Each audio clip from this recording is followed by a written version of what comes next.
If you've watched any amount of fighting game tournament footage, you've probably heard a commentator use the phrase magic pixel to describe a player on such little health that the bar is no longer visible and any next touch will kill them. Normally it's a colloquial term thrown around to highlight the stakes of an endgame situation, but what you might not realise is it is also a system, one that exists across genres and within fighters takes many different forms. So let's look at the mechanic that is the magic pixel.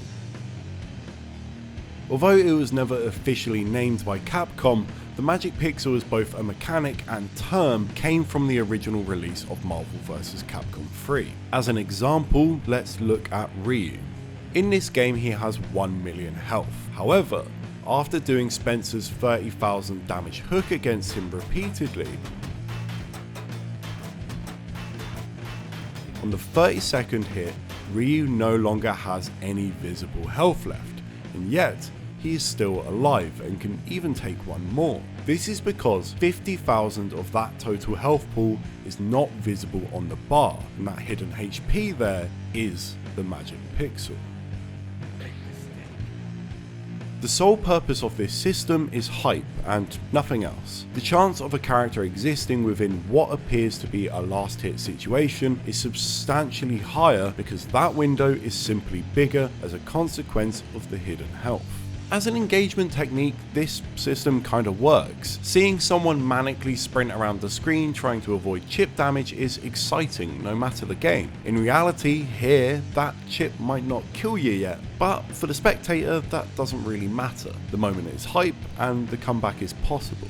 The problem is, this hype is artificial. It stems from hidden information in a genre that prides itself on having none. Not knowing how much health an opponent has when you're going for chip damage can cause deadly mistakes in a game like Marvel vs. Capcom 3. It's great for the crowd and the commentators, but not for the players, and that's an issue. Don't get me wrong, it's not the end of the world. We're talking about a game where touch of deaths are rampant, so this situation, even though it's designed to be more frequent, still doesn't really come up. But if we're being honest, it probably doesn't need to be in the game regardless of how infrequently it rears its head.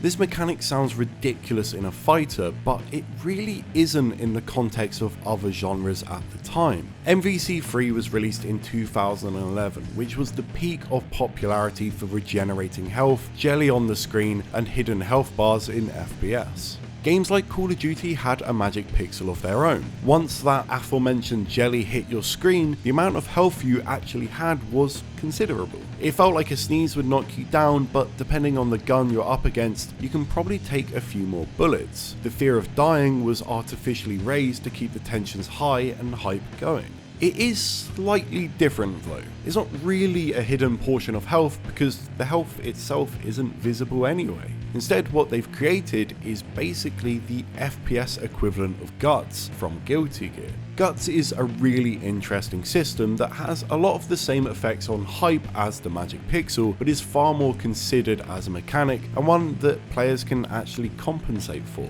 Just to note, I'm going to be talking about Guts specifically in Xrd, as the effects are far more visible than in the sequel. Strive's high damage and the way combos work often overrides the system in a pretty major way.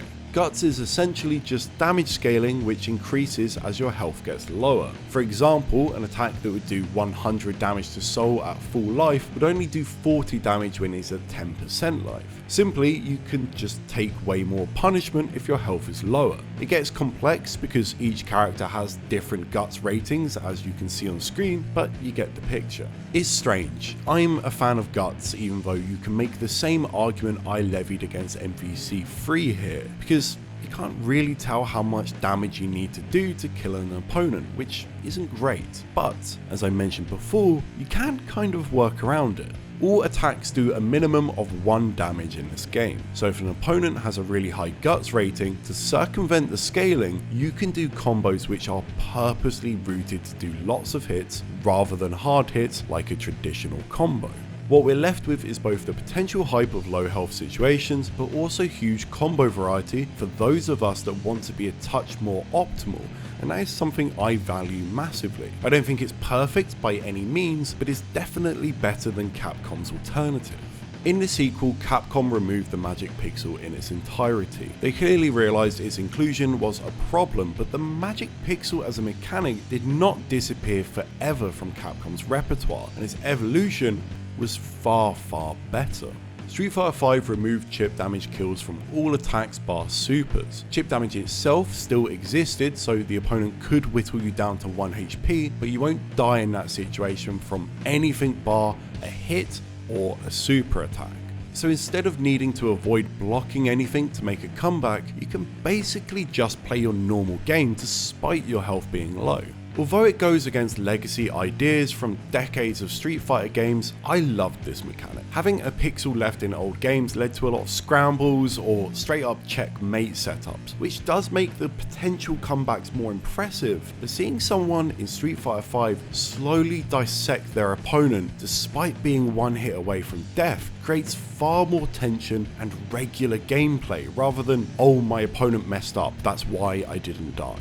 The magic pixel here serves as a comeback mechanic, but not one that gives you any offensive advantages. Instead, it allows you to simplify your threats. Chip stops being a problem, so you can focus on neutral with a better clarity.